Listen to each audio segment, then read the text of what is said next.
कांग्रेस नेता राहुल गांधी भारत जोड़ो यात्रा के बाद भारत न्याय यात्रा शुरू कर चुके हैं। पार्टी के मुताबिक ये यात्रा पूरब से पश्चिम यानी कि मणिपुर से मुंबई तक होगी। इसमें कांग्रेस अध्यक्ष मल्लिकार्जुन खड़गे थौबल जिले में हरी झंडी दिखाकर शुरू किए। इस यात्रा को कांग्रेस की शुरुआती पसंद राजधानी इम्फाल के बजाय थौबल जिले से शुरू किया गया। राज्य में 8 महीने पहले शुरू हुई जातीय हिंसा से थौबल भी प्रभावित रहा है। तो वहीं 14 जनवरी से शुरू यह यात्रा 20 मार्च तक चलेगी, यानी 2024 के लोकसभा चुनाव से थोड़े दिनों पहले तक। राहुल गांधी की भारत जोड़ो यात्रा ठीक 1 साल पहले खत्म हुई थी। इस तहत उन्होंने तमिलनाडु से कन्याकुमारी से लेकर कश्मीर तक की यात्रा की थी। तो वहीं भारत जोड़ो न्याय यात्रा के दौरान राहुल गांधी 14 राज्यों के 85 जिलों से गुजरेंगे।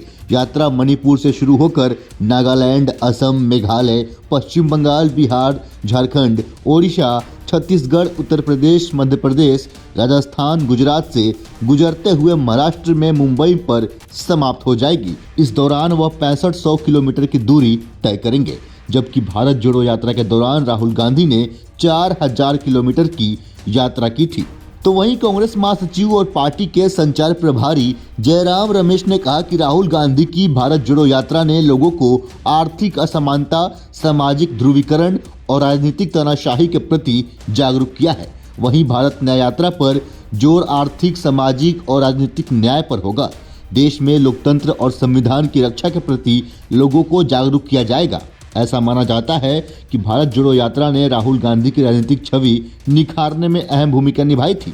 कई लोग मानते हैं कि शुरू में इस यात्रा को बहुत गंभीरता से नहीं लिया जा रहा था, लेकिन राहुल गांधी ने इस यात्रा में बेरोजगारी, किसानों की दिक्कत, अर्थव्यवस्था की धीमी रफ्तार, भ्रष्टाचार और गवर्नेंस का मुद्दा उठाया था, जिसके बाद से राहुल गांधी की छवि में सुधार आया था। तो वहीं राहुल गांधी ने इस यात्रा के दौरान कर्नाटक और तेलंगाना में खास समय बिताया था। तेलंगाना में ये यात्रा 15 दिन तक चली थी। कर्नाटक में राहुल गांधी ने 22 दिन बिताए थे। राजस्थान के 6 जिलों में राहुल की भारत जोड़ो यात्रा 16 दिनों तक चली थी। मध्य प्रदेश में 12 दिनों तक ये यात्रा चली थी। तो वहीं राजस्थान और मध्य प्रदेश में कांग्रेस को इस यात्रा का चुनावी फायदा नहीं मिला। हालांकि कई लोग मानते हैं कि इस यात्रा से कांग्रेस के समर्थकों, कैडरों का उत्साह जरूर बढ़ा था। तो वहीं कई राजनीतिक जानकारों का कहना है कि भारत जोड़ो यात्रा से कांग्रेस से ज्यादा राहुल को फायदा हुआ है। इस यात्रा ने राहुल की छवि बदल दी। लोग अब उन्हें गंभीरता से लेते हैं और सुनते हैं। वो कहते हैं इस लंबी यात्रा ने राहुल को काफी थका भी दिया था, इसलिए पिछली यात्रा की तरह इस बार इस यात्रा का एक बड़ा हिस्सा वाहनों से होगा। ये 3-4 महीने लंबी यात्रा नहीं होगी और इसे पिछली यात्राओं की कमियों से सबक लिया जाएगा।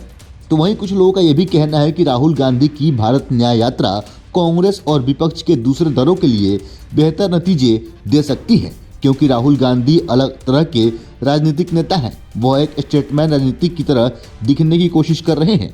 उन्होंने पार्टी पद छोड़ दिया, वो प्रधानमंत्री बनेंगे या नहीं ये भी नहीं पता।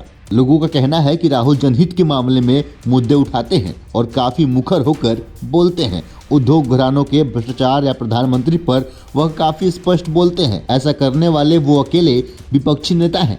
हालांकि कई लोगों का यह भी मानना है कि भारत न्याय यात्रा की चुनावी सफलता इस दौरान उठाए गए मुद्दों पर निर्भर करेगी।